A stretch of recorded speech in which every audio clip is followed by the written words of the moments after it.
बिस्मिल्लाहिर्रहमानिर्रहीम। अस्सलाम वालेकुम डियर स्टूडेंट्स। आज की इस लेक्चर में हम स्टडी करने जा रहे हैं अबाउट कॉलपिट्स ऑसिलेटर।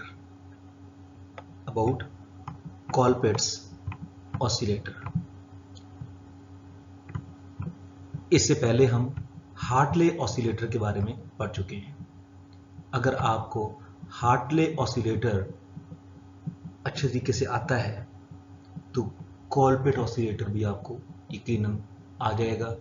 बहुत इजी है, very much similar to Hartley oscillator in construction and working. Colpitts oscillator जो है वो हार्टले ऑसिलेटर से बहुत हद तक रिजेंबल करता है। डिफरेंस क्या है? डिफरेंस इंशाल्लाह in the end of this lecture we shall discuss. ठीक, तो हार्टले ऑसिलेटर की तरह कॉलपिट ऑसिलेटर भी एक टैंक सर्किट पे मुश्तमिल होता है। Tank circuit consist of inductors and capacitors. उसी तरह इसमें भी इंडक्टर और कैपेसिटर यूज किए जाते हैं। मतलब इसके अंदर भी हम जो है वो टैंक सर्किट या ट्यून सर्किट का इस्तेमाल करते हैं टू डिटरमिन द फ्रीक्वेंसी। इसमें फ्रीक्वेंसी मालूम करने के लिए हम इंडक्टर और कैपेसिटर का इस्तेमाल करते हैं। So Colpitts oscillator is an electronic oscillator that uses a combination of inductors and capacitor to produce oscillations at a certain frequency. Okay, the distinguishing feature, एक जो अहम फीचर है, एक जो इम्पोर्टेंट, एक जो नुमाया फीचर है ऑफ कॉलपिट ऑसिलेटर, वो क्या है? वो ये है कि the feedback from for active devices, मतलब एनपीएन ट्रांजिस्टर के लिए, ठीक, या एफईटी फील्ड इफेक्ट ट्रांजिस्टर के लिए जो हम फीडबैक लेते हैं कॉलपिट ऑसिलेटर में, is taken from the voltage divider made of two capacitors in series across the indicator. ठीक, तो जो फीडबैक है वो हम कैपेसिटर से लेते हैं। कैपेसिटर जो एक वोल्टेज डिवाइडर बना रहे होते हैं उससे हम लेते हैं। जबकि हार्टले ऑसिलेटर में जो फीडबैक थी that was taken from the combination of inductors. Hartley oscillator में फीडबैक ली गई थी from the combination of the inductors, जबकि कॉलपिट ऑसिलेटर में feedback is taken from the combination of the capacitors. ठीक, तो हार्टले ऑसिलेटर को 1915 में जो है वो इन्वेंट किया गया था। उसी तरह कॉलपिट ऑसिलेटर को 1918 में एक American engineer Edwin H Colpitts ने इन्वेंट किया था, और उसी के नाम पे, एडविन एच कॉलपिट्स के नाम पे इसका नाम कॉलपिट ऑसिलेटर रखा गया। This is the structure construction of the Colpitts oscillator. ये आप देख सकते हैं, इसकी सर्किट डायग्राम है। The figure shows the circuit diagram of Colpit oscillator. It consists of tank circuit. Again, ये हमारे पास जो है इतना, ये tank circuit है। ठीक, just like Hartley oscillator, ये tank circuit है। ठीक है, ये हमारे पास जो है वो RFC मतलब रेडियो फ्रीक्वेंसी चोक कॉयल है। ये RFC रेडियो फ्रीक्वेंसी चोक कॉयल है। ये हमारे पास जो है वो कपलिंग कैपेसिटर है। ये भी कपलिंग कैपेसिटर है। ये R1, R2, RE they make the self bias of a NPN transistor. ये हमारे पास NPN ट्रांजिस्टर है, बिल्कुल हार्टले ऑसिलेटर की तरह। इसको भी हमने कॉमन एमिटर कॉन्फ़िगरेशन में यूज़ किया है। ठीक, ये एमिटर उसका जो है वो उसको हमने ग्राउंड किया हुआ है। तो बाकी जो है वो ये बेस है, दिस इज बेस, ये एमिटर, और ये जो है वो कलेक्टर है। ठीक, तो R1 R2 RE क्या बनाते हैं, ये पोटेंशियल डिवाइडर बाइस बनाते हैं आपका ट्रांजिस्टर। ये बाइजिंग प्रोवाइड करते हैं, सेल्फ बाइजिंग प्रोवाइड करते हैं टू दी NPN ट्रांजिस्टर। और ये है हमारे पास बाईपास कैपेसिटर, जो कि जो एमिटर से जो अगर AC सिग्नल आ रहा होगा तो ये उसको गुजरने देता है। यहाँ से AC सिग्नल का ये पाथ है। AC से अगर ये नहीं लगाते हैं, अगर हम ये बाईपास कैपेसिटर यूज नहीं करते हैं, देन क्या होगा, देन ये जो AC सिग्नल होगा वो इससे गुजरेगा और यहाँ पे पोटेंशियल ड्रॉप हो जाएगा। और पोटेंशियल ड्रॉप जब RE के अक्रॉस हो जाएगा तो पोटेंशियल ड्रॉप यहाँ पे बढ़ जाएगा, जिसकी वजह से जो बाइजिंग होगी NPN ट्रांजिस्टर की वो चेंज हो जाएगी, जो बाइजिंग रिक्वायरमेंट्स होंगी वो चेंज हो जाएंगी। इससे अवॉइड करने के लिए हम जो है वो AC सिग्नल को अगर कोई आ रहा होगा यहाँ से, तो उसके लिए फिर हम एक मुतबादल रास्ता प्रोवाइड करते हैं थ्रू दी बाईपास कैपेसिटर। ये हमारा बाईपास कैपेसिटर है। तो बाईपास कैपेसिटर का ये काम है ताकि जो पोटेंशियल ड्रॉप है वो RE के अक्रॉस वो ज़्यादा ना हो सके। जो AC सिग्नल है अगर वो यहाँ से गुजरेगा तो यहाँ पे पोटेंशियल ड्रॉप हमारे पास बढ़ जाएगा, जिसकी वजह से हमारा जो बाइजिंग वोल्टेज होगा वो चेंज हो जाएगा, जिसकी वजह से हमारा जो ट्रांजिस्टर होगा उसकी बाइजिंग के ऊपर डिफरेंस होगा और फाइनली जो होगा, जो इसकी गेन होगी वो रिड्यूस हो जाती है, गेन कम हो जाती है। और ये काम हमने नहीं होने देना। इसे अवॉइड करने के लिए हमने जो है वो यहाँ पे बाईपास कैपेसिटर जो है वो यूज़ किया है। ये बाईपास कैपेसिटर का काम है। नो व्हाट हैपन्स अगेन, जब हम VCC सप्लाई करेंगे यहाँ से, VCC जो है वो क्योंकि ये DC वोल्टेज है, यहाँ से गुजर जाएगा, इसी गुजरने नहीं देता ये, तो फिर क्या होगा, ये कैपेसिटर हमारा चार्ज हो जाएगा। दिस कैपेसिटर चार्ज, जब ये फुली चार्ज हो जाएगा तो ये फर्दर करंट को गुजरने नहीं देगा, उसके लिए as a open switch work करेगा। फिर उसके बाद क्या होगा, ये जो वोल्टेज होगा इसका, ये चार्ज हो चुका था, अब ये डिस्चार्ज होगा और ये वाला हमारा जो कैपेसिटर होगा, ये वाला C1 जो है ये चार्ज हो जाएगा, ये वाला चार्ज हो जाएगा, ये वाला पॉजिटिव चार्ज सपोज हो गया, यहाँ पे इस प्लेट पे पॉजिटिव चार्ज आ गया, इधर नेगेटिव चार्ज आ गया। अब इन दोनों के बीच में से यहाँ से हमने ये फीडबैक ली हुई है सेंटर से, इसको सेंटर टेप किया हुआ है।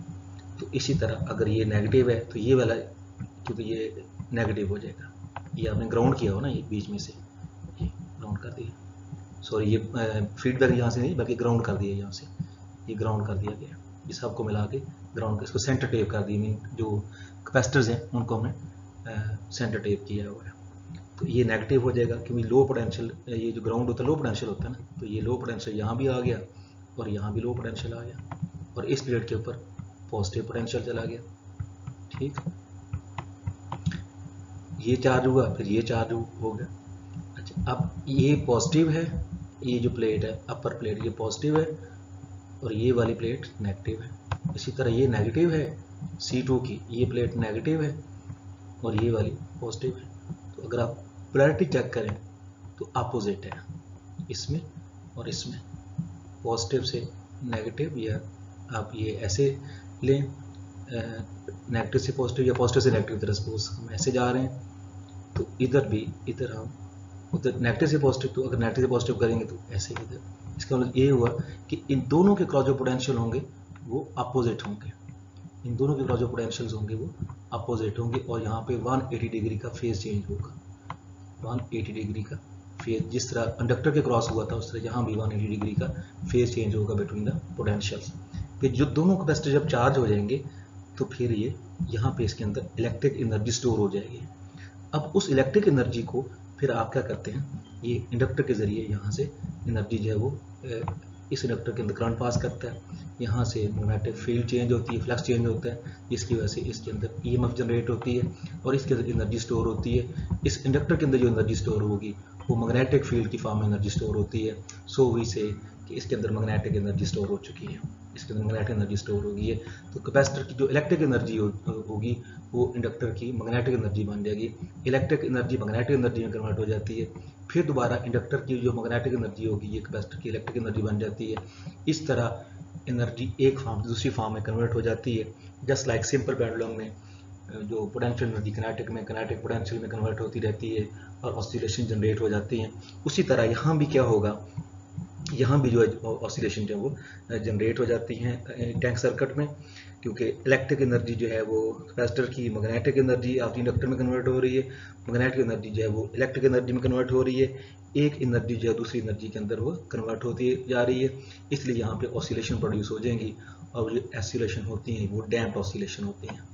डैम्प्ड ऑसिलेशंस कौन सी होती हैं? Such oscillation in which amplitude decreases steadily with time. Amplitude जो है वो डिक्रीज होता रहता है और अल्टीमेटली ये जीरो हो जाता है। अब देखें एम्पलीट्यूड में डिक्रीज हो रही है, जहाँ पे एम्पलीट्यूड ज़्यादा है, ये ज़्यादा है, फिर कम हुआ, फिर और कम हुआ, फिर और कम हुआ, इस तरह एम्पलीट्यूड में डिक्रीज आ रही है, एम्पलीट्यूड डिक्रीज हो रहा है, तो ये डैम्प्ड ऑसिलेशन है। इसके लिए फिर हम इनसे अवॉइड करने के लिए हम क्या करते हैं, फीडबैक करते हैं।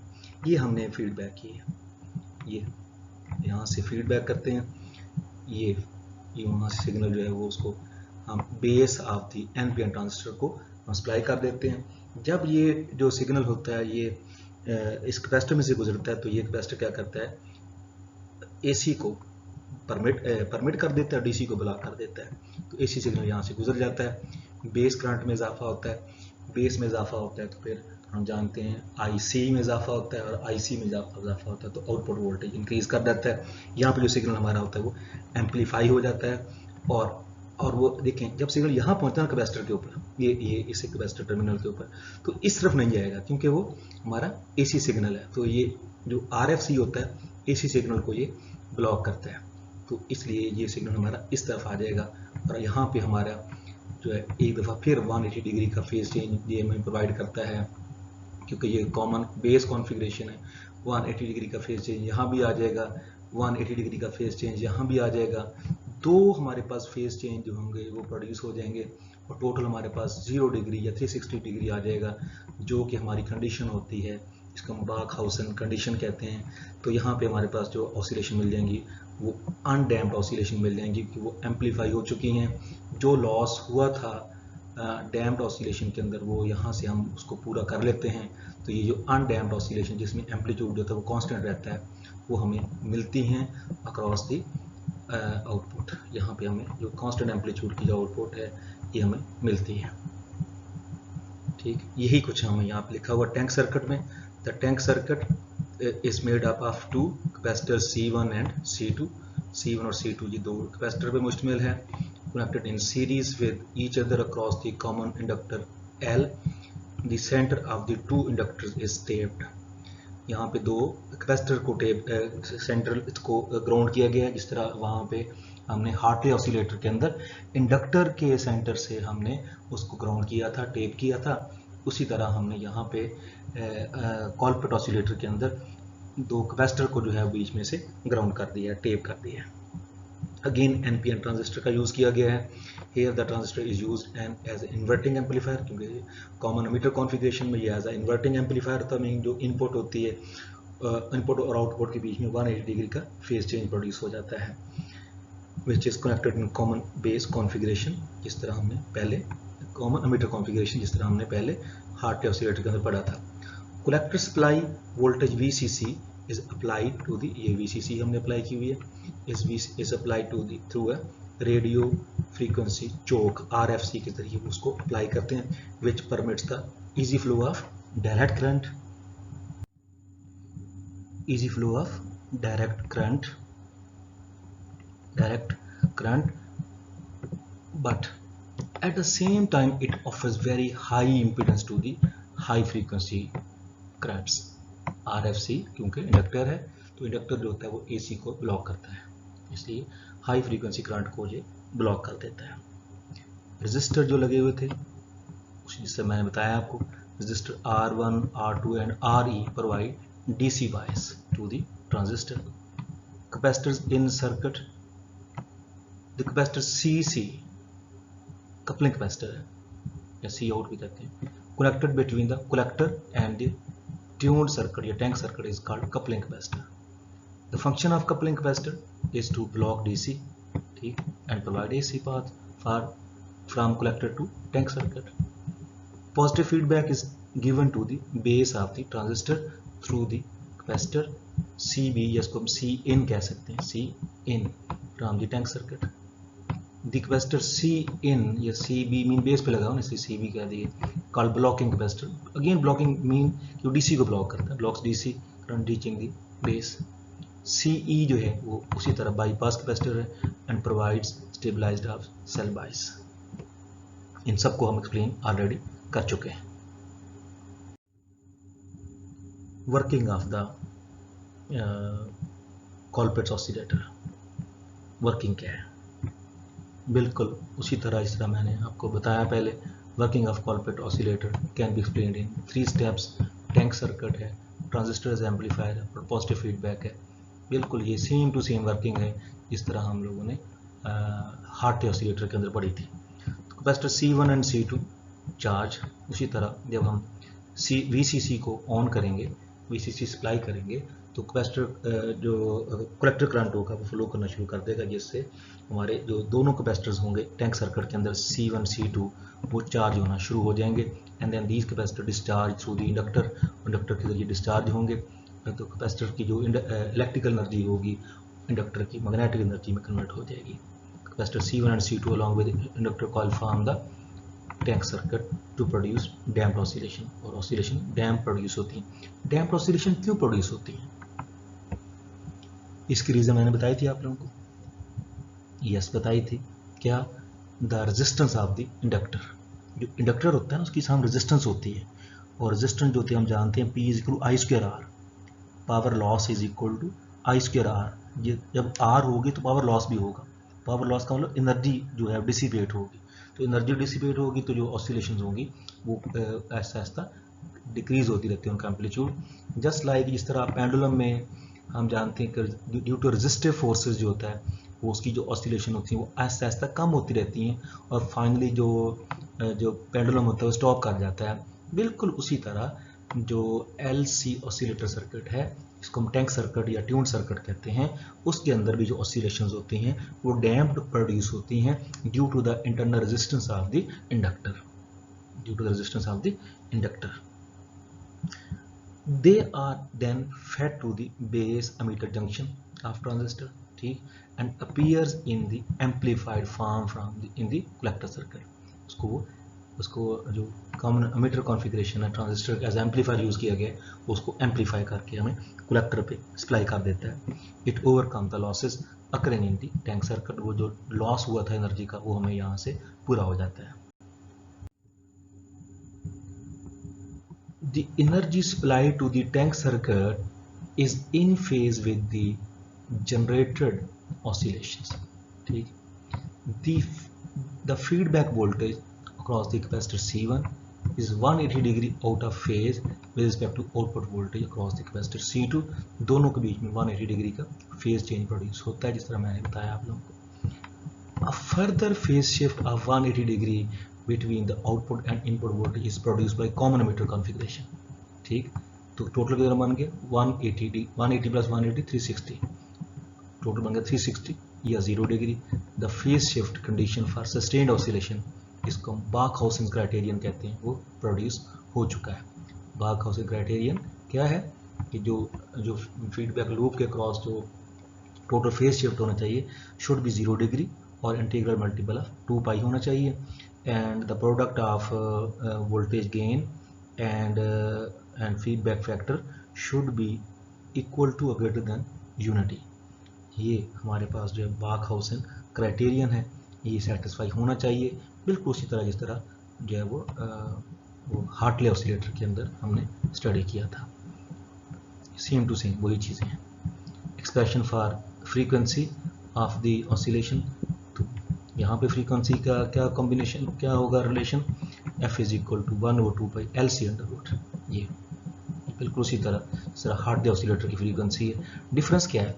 अब यहाँ पे जो कैपेसिटेंस है वो दो कैपेसिटर जो सीरीज में लगी हुई थी उनका नेट होगा. तो C = जो इक्विवेलेंट कैपेसिटेंस होगी C1 C2 और C1 + C2. ये उनके हम जो है वो सीरीज कॉम्बिनेशन से इस तरह इक्विवेलेंट कैपेसिटेंस निकालते हैं. C1 C2 divide by C1 + C2. दोनों कैपेसिटर जो है वो सीरीज में लगे हुए थे. जब सीरीज में लगे हों तो फिर हम उनकी कैपेसिटेंस कैलकुलेट करते हैं। 1/C1 + 1/C2 is equal to 1/C। C1 C2 को एलसीएम ले लें, C1 C2 is equal to C1 C2 बटे में आ जाएगा, ठीक है। तो फिर हमारे पास आ जाएगा ऊपर C1 + C2, तो उल्टा लेंगे C1 C2 divide by C1 + C2 is equal to C। ये हमारे पास जो है वो यहाँ पे इक्विवेलेंट कैपेसिटेंस आ जाएगी।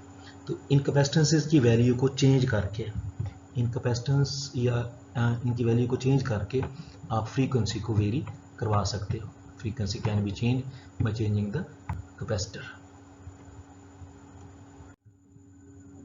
Advantages of Colpitts oscillator. अब कॉलपिट ऑसिलेटर के क्या एडवांटेजेस होते हैं? Advantages of the Colpitts oscillator. Main advantage of Colpitts oscillator over Hartley oscillator is the improved performance in the high frequency region. High frequency region में जो Colpitts oscillator होता है ये अच्छा परफॉर्म करता है बनिस्बत हार्टले ऑसिलेटर के। मेन एडवांटेज जो है कॉलपिट ऑसिलेटर का क्या है कि it performed well in the high frequency regions. दूसरा, दिस इज बिकॉज, ये ऐसा क्यों होता है? This is because the capacitors provide a low reactance path for the high frequency signal. जब फ्रीक्वेंसी हाई होती है तो उस वक्त जो कैपेसिटर्स होता है वो उनके लिए लेस रिएक्टेंस ऑफर करता है, क्योंकि हम जानते हैं XC जो होती है ना, reactance of the capacitor is equal to 1/ωc होती है, 1/ωc, या हम लिखते हैं is equal to XC is equal to, जो ओमेगा होता है ये 2πf होता है, XC is equal to reactance of the capacitor, reactance of the capacitor, the opposition offered by the capacitor to the flow of AC is called reactance. तो omega को हम लिख सकते हैं 2πfc। तो आप देखें XC और F आपस में क्या है? इन्वर्सली प्रोपोर्शनल है। जब फ्रीक्वेंसी बहुत हाई होंगी तो उस वक्त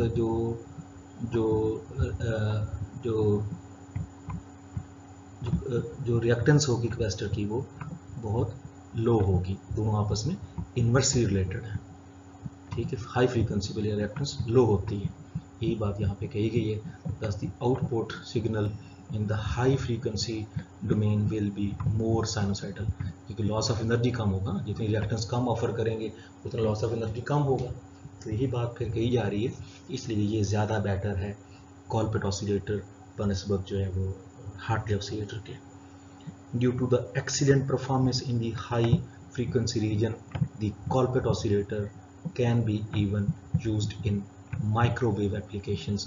माइक्रोवेव एप्लीकेशन के अंदर भी इसे हम यूज़ कर सकते हैं, ये इसका अदर एडवांटेज है। डिसएडवांटेजेस क्या है? Disadvantages of Colpitts oscillator. पहला डिसएडवांटेज क्या है?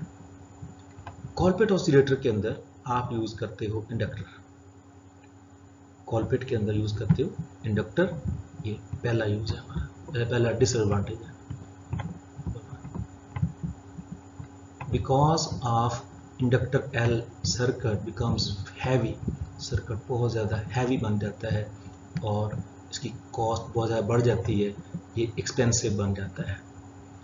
दूसरा इसका जो डिसएडवांटेज है कॉलपिट ऑसिलेटर का, it is difficult to adjust feedback. Feedback को एडजस्ट करना बहुत मुश्किल हो जाता है in Colpitts oscillator. It is difficult to adjust feedback, क्यों? एज कैपेसिटर वैल्यूज जो हैं वो हमें फिर वो चेंज करनी पड़ेंगी, आर टू बी चेंज, क्योंकि जब कैपेसिटर की वैल्यू चेंज करेंगे तो ही फीडबैक जो होगी वो चेंज होगी। तो ये क्योंकि फीडबैक जो हम लेते हैं वो with the combination of the capacitors लेते हैं, इसलिए हमें कैपेसिटर की वैल्यू को चेंज करना पड़ेगा टू एडजस्ट द फीडबैक, कितने पोर्शन फीडबैक करना, तो ये एक डिफ़िकल्ट प्रोसेस है। नेक्स्ट है इसको जो है वो डिज़ाइन करना, ये काफ़ी मुश्किल होता है। It is hard to design. जो कॉलपिट ऑसिलेटर है इसको डिज़ाइन करना जो है वो मुश्किल होता है। ये तीसरा इसका जो है डिसएडवांटेज है। नो डिफरेंस क्या है? Difference between Hartley oscillator and Colpitts oscillator. Difference क्या है? Difference between Hartley oscillator and Colpitts oscillator. Colpitts oscillator is generally used in RF application, radio frequency application में इसको हम यूज करते हैं। And the typical range is 20 kilohertz to 300 megahertz. ये Colpitts oscillator की ये रेंज है, इस रेंज में ये ऑपरेट करता है। In Colpitts oscillator the capacitive voltage divider sets up in the tank setup in the capacitor voltage divider setup in the tank circuit works as the feedback source। ठीक है, जिससे बात हो चुकी पहले। and this arrangement gives better frequency stability, इसका frequency ज़्यादा stable होती है when compared to the Hartley oscillator which uses an inductive voltage divider setup for feedback. उसके अंदर हम इंडक्टिव जो वोल्टेज डिवाइडर यूज़ करते हैं वो हार्टली ऑसिलेटर के अंदर। तो कॉलपिट ऑसिलेटर के अंदर जो है वो हम कैपेसिटर की अरेंजमेंट यूज़ करते हैं, कैपेसिटर की सोर्स यूज़ करते हैं फीडबैक के लिए, जिससे फ्रीक्वेंसी स्टेबिलिटी जो होती है वो ज़्यादा बेटर मिलती है कॉलपिट ऑसिलेटर के अंदर बनिस्बत हार्टली ऑसिलेटर के।